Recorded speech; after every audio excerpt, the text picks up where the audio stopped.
Hello, hello. Good morning mga kasamahan ko. Andito ako ngayon sa bukid kung saan paliliparin natin ang ating drone.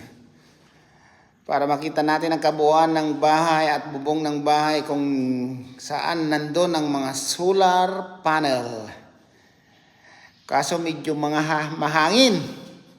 Mahangin, mahirap i-control ang ating drone. Kaya dahan-dahan lang muna nating ayan, nakikita nyo naman ang kabuuan ng ating pinapagawang bahay sa may bukid. Hindi pa gaanong na tapos. O yan na, yung mga solar panel natin nasa tok-tok na. Yan, 27 panels yan mga kabahay. Pero sarap niya, tingnan nyo, medyo magulo pa, hindi pa ganong natapos. Kaya ilang kimbot pa bago matapos. At para matirhan na sa susunod na mga araw, buwan o taon. Hindi naman siguro abutin na ng taon ito.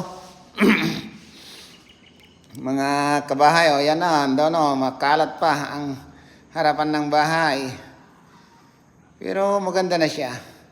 Medyo totally nabubuo na natin ang kabuuan ng bahay. Nabuo na nga pero konting kimbot pa para matapos lahat. Kaya itong vlog ko na ito, pasensyahan nyo na muna mga minamahal kong kabahay dahil hindi pa gano'n natapos ang ating ano ba yung balong? Yan tingnan mo balong. Yan, magsalita ka nga balong. Yan namasyal kami dito kanina ni kulalabang ko para makita rin niya ang kabuuan ng bahay. Hindi pa totally. Tapos lalo na sa harap, likod at sa side. Marami pang gagawin ang aming mga workers, namamagaling na workers.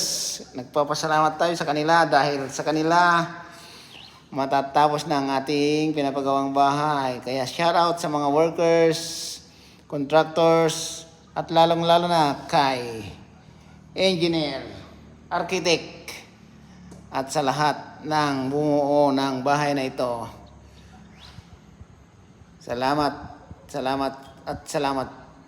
ng marami sa inyo. Hanggang